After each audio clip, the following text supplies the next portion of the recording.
Urumuhereza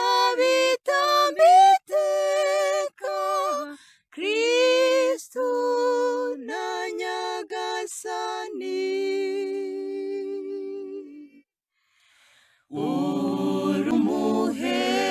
Urumuhereza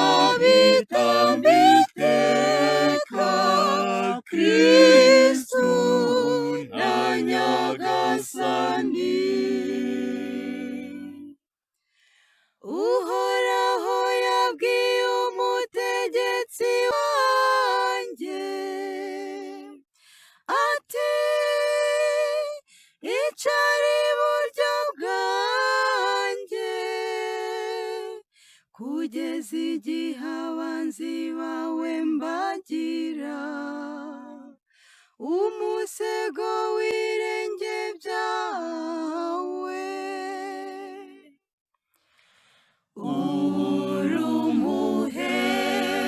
Urumuhereza Kristu na Nyagasani. Inkoni yawe y'ubutegetsi yuje ububasha,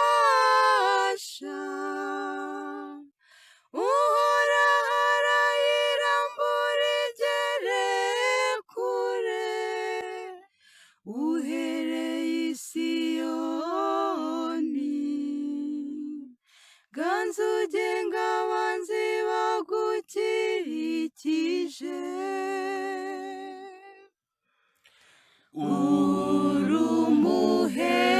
Urumuhereza Kristu na Nyagasani. Wahawe ubutware kuva ukivuka, wimwa ku misozi mitagatifu,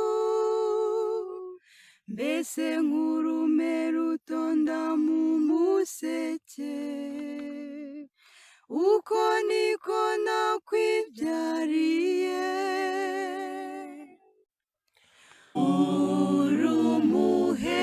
Urumuhereza Kristu na Nyagasani. Uhoraho yarabirahiriye kandi ntazisubiraho na gato, ati urumuhereza iteka ryose, uburyo bwa Melikisedeki.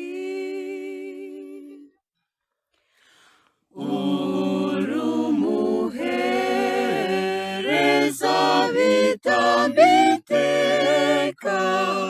Kristu na Nyagasani.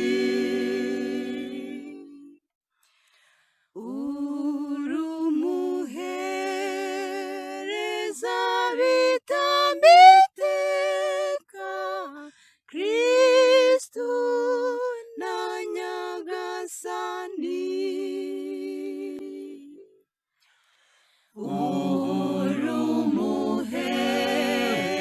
Urumuhereza